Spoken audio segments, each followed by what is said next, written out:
Have you ever noticed the quiet irony of a typical workday? You spend 8 long, exhausting hours sitting at your desk, looking at the clock, daydreaming about 5 p.m. and counting down the minutes until you finally get your freedom back. You tell yourself, tonight is the night I am going to read that book, practice that skill, hit the gym, or finally build that side business. But when evening actually arrives and you walk through your front door, something strange happens. The energy you thought you were saving completely vanishes into thin air. You sit down on the couch just to rest your eyes for 5 minutes, pick up your phone, and suddenly it is 11 p.m. You find yourself trapped in a doom scroll loop, watching random short videos, feeling completely drained, and carrying a heavy, subtle weight of guilt because another precious evening slipped right through your fingers. Most people are caught in this exhausting, repetitive cycle of living solely for the weekend while throwing away 5 high-potential nights every single week. They treat their after-work hours like an emergency hospital recovery room, a space of passive exhaustion instead of a launch pad for personal growth, deep fulfillment and transformation. But the good news is that this problem is not a personal failure. It is simply a fundamentally flawed approach to structuring your time and energy after a long day of mental effort. What we are exploring today is not a list of rigid, unrealistic rules or punishing 4am routines that force you to sacrifice your sleep. Instead, we are breaking down 6 powerful, deeply human systems designed to work with your body's natural energy cycles, turning your tired after-work hours into a wellspring of growth, genuine peace, and personal momentum. Chapter 1. The transition switch, the single biggest mistake people make, happens the exact second they stop working for the day. Most people move straight from a high-stress, high-demand work environment into their personal space without giving their brain any clear signal that the workday is officially over. They close their work emails, walk into the living room, and immediately expect themselves to feel relaxed, peaceful, and present. But the human dimag does not work like a light switch. When you skip building a clear boundary, work stress, unread emails, and lingering anxieties silently leak straight into your evening, ruining your personal peace. To fix this persistent leakage, you need to establish a psychological breaker switch, what cognitive behavioral therapists call a decompression threshold. The moment your official work period finishes, you must perform an unmistakable, intentional physical action that marks a line in the sand. This could be shutting down your laptop with a deliberate, firm click, packing your notebooks out of sight into a closed drawer, or immediately changing out of your formal work clothes into comfortable homeware. For example, consider the habit of a former corporate executive who struggled for years with taking work stress home. The moment he closed his laptop, he would physically take off his wristwatch, put it in a specific drawer, and wash his hands with cold water. That simple 2-minute physical action served as a visceral sensory trigger, telling his nervous system that the professional duty was complete and personal time had begun. Following this physical action, you must honor a 5-minute buffer zone. Refrain from jumping immediately into household chores, checking personal emails, or putting on high-stimulation entertainment. Spend 5 minutes sitting in total silence, or take a short, unhurried walk around your block without wearing headphones. Allow the chaotic mental noise of meetings, deadlines, and demands to naturally settle down like dust in a quiet room. Finally, create a complete sensory shift in your home environment. Switch off the harsh, bright overhead office lights. Turn on soft, warm lamps. Play low ambient background music. Or open a window to let fresh air circulate. Your brain relies heavily on physical and sensory cues to regulate stress levels, and this deliberate transition switch makes it impossible for work to steal your evening peace. Chapter 2. The energy matrix system. Time management during the after-work hours is largely a myth because what actually dictates your productivity and happiness is energy management. You simply cannot treat a 7 p.m. hour when your mental fuel is running low the exact same way you treat a fresh, energized 9 am hour. Attempting to force yourself into high-intensity, complex learning when your brain is completely drained will only lead to deep frustration, self-doubt, and fast burnout. Instead of treating your entire evening as one continuous, overwhelming block of free time, you need to organize your after-work hours using a structured 3-phase energy flow that aligns with your biology. The first phase of your evening is active recovery, taking place during the first 45 minutes right after work, when your executive willpower is naturally at its lowest point. Dedicate this block entirely to low-demand, highly restorative activities that rebuild your energy. Take a warm shower, prepare a nourishing meal without rushing, or do 10 minutes of gentle physical stretching. Notice that this is active recovery, which actively recharges your battery, unlike passive phone scrolling, which quietly drains your remaining mental stamina. Around 90 minutes after finishing work, as your body digests food and your nervous system settles down, your brain naturally experiences a subtle secondary lift in mental energy. This marks the arrival of phase 2, the secondary surge. This 60 to 90 minute window is your prime personal time. Dedicate this exact slice of the night to your most cherished goals, whether that means writing a chapter of your book, practicing an instrument, studying a new language,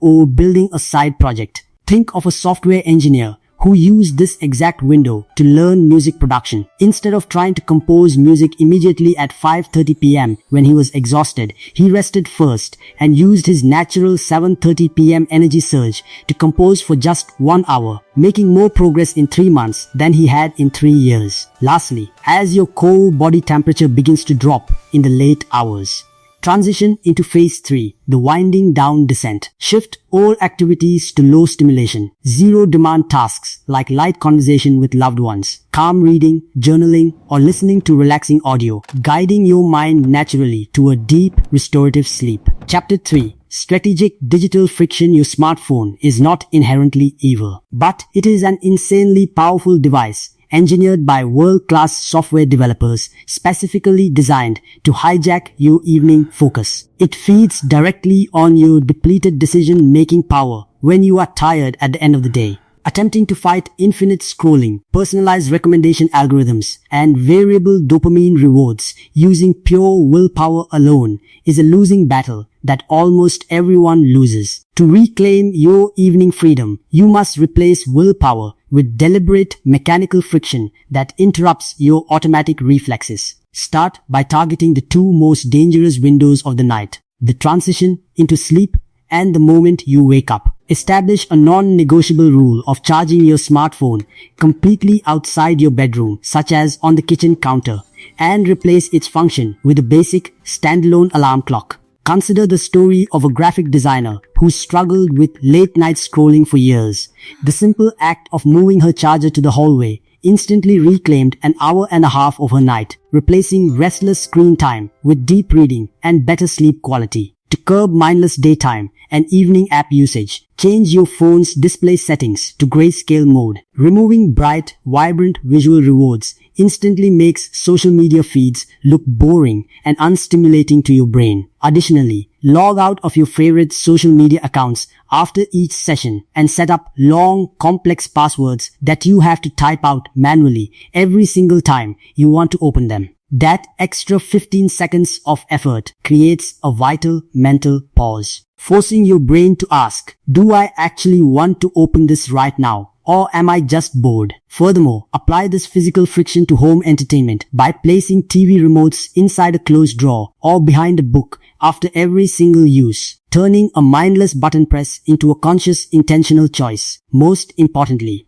implement a strict digital curfew rule exactly 90 minutes before your target sleep time. Shut down all backlit, high dopamine screens. Replace them with low stimulation, offline activities like reading a physical book, writing in a paper journal, or working on a tactile hobby. You are not sacrificing entertainment. You are simply protecting your natural circadian rhythm and reclaiming control over your attention. Chapter 4. Micro-habit, stacking and friction control. When you walk through the door feeling exhausted after a demanding day at work, even the smallest amount of friction feels like an insurmountable obstacle. If picking up your guitar requires pulling a heavy case out from under a dusty bed, unzipping it, and tuning every string, you will choose to sit on the couch and open your phone every single time. If reading a book requires clearing off a cluttered, messy desk, your brain will naturally seek the path of least resistance. To make productive evening habits effortless,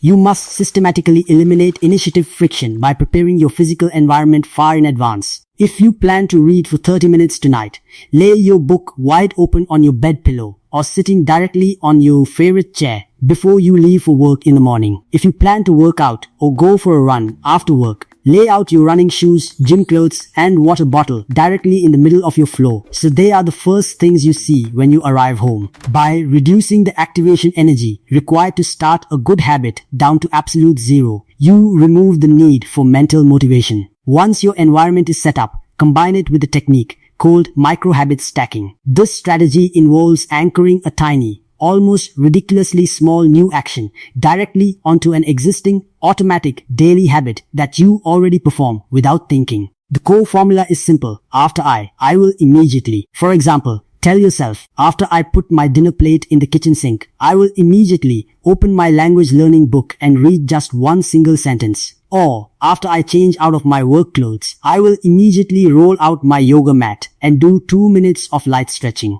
A university student who wanted to build a daily writing habit used this exact rule. She promised herself to write just 2 sentences in her journal every night immediately after brushing her teeth. Because 2 sentences felt so easy, she never resisted starting, and more often than not, once she picked up the pen, momentum took over and she kept writing for 20 minutes. Keeping the initial hurdle absurdly small prevents your tired brain from manufacturing excuses to avoid it. Chapter 5. Environment engineering. Your physical environment is a subtle, invisible force constantly shaping every choice you make throughout the evening. If your living space mirrors a chaotic workspace filled with loose papers, active notifications, and clutter, your internal mindset will inevitably mirror that exact same chaos. To build evenings that feel restorative and productive, you must intentionally engineer your home into a sanctuary designed specifically for peace and subtle focus. Begin by taking complete control over your home's lighting architecture. Bright, cool-toned overhead lights mimic high noon sunlight, suppressing your brain's natural melatonin production, spiking cortisol levels, and keeping your nervous system on high alert long after work hours are over. The moment the sun sets outside, switch off all main overhead ceiling lights. Rely entirely on warm, low-level floor lamps, table lights, or candles placed below eye level with warm color temperatures. This simple environmental shift signals directly to your subconscious mind that the day's frantic pace is over and it is safe to unwind. Next, conduct a ruthless visual clutter audit. Visual clutter represents a mountain of unfinished business to your brain. Every messy stack of papers, unwashed dish, or scattered piece of mail demands micro decisions and cognitive processing power, quietly draining your remaining mental stamina. Take 5 minutes to clear off the surfaces in your primary relaxation areas so your eyes can rest on clean, quiet spaces. Finally, establish strict physical boundaries by creating dedicated zones for specific mental states. Never work, answer professional emails, or review stressful documents from your bed or your primary relaxation chair. When you keep your recovery zones completely pure of work-related stress, your brain learns a powerful associative response. The moment you sit in that specific chair or step into that designated corner, your heart rate slows down, your mind clears, and your environment naturally guides you straight into a state of deep rest and presence. Chapter 6. The Tomorrow Blueprint. The true secret to having a peaceful, deeply energizing evening actually lies in how you close it out during the final few minutes of the night. If you end your evening with a scattered mind, racing thoughts, and unorganized responsibilities floating around in your head, you will wake up tomorrow in a reactive, frantic state, starting the exact same stressful, exhausting cycle all over again. You can break this endless loop by spending the final 10 minutes of your night executing a simple, highly effective 3-step shutdown sequence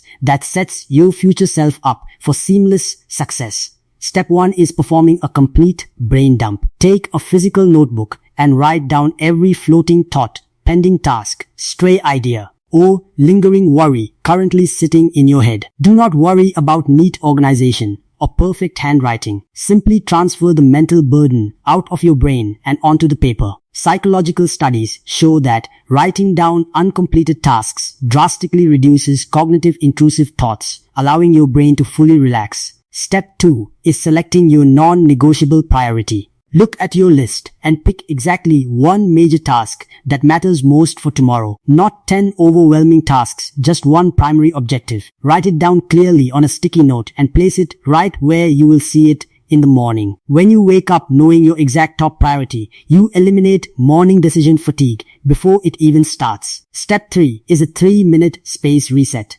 Walk through your primary living space and return it to a neutral, inviting state. Wash that last coffee cup in the sink. Wipe down your desk surface. Align your tools and lay out tomorrow's clothes. Imagine the feeling of waking up tomorrow morning, walking out of your bedroom and being greeted by a spotless, quiet, beautifully structured space with a clear plan of action waiting for you. Your morning stress instantly evaporates, your focus sharpens, and a calm, intentional start to your day leads directly to an evening filled with energy, purpose, and personal growth. Reclaiming control over your after-work hours does not require an overwhelming overnight overhaul of your entire life. Trying to implement all 6 of these systems at once will only recreate the very exhaustion we are trying to solve. Instead, start small and pick just one system from this framework that resonated with you the most. Whether it is building your physical shutdown ritual, dimming your home lights after sunset, or charging your phone in another room tonight. Practice that single habit consistently for the next few days. Notice how your energy shifts, how your clarity returns, and how your after-work hours transform into the most fulfilling part of your day. If you found value in this deep breakdown, consider subscribing to the channel and liking this video to help reach others who are looking to reclaim their time. Share your thoughts in the comments below. Which of these 6 systems are you going to test out tonight? Thank you for watching, and I will see you in the next video.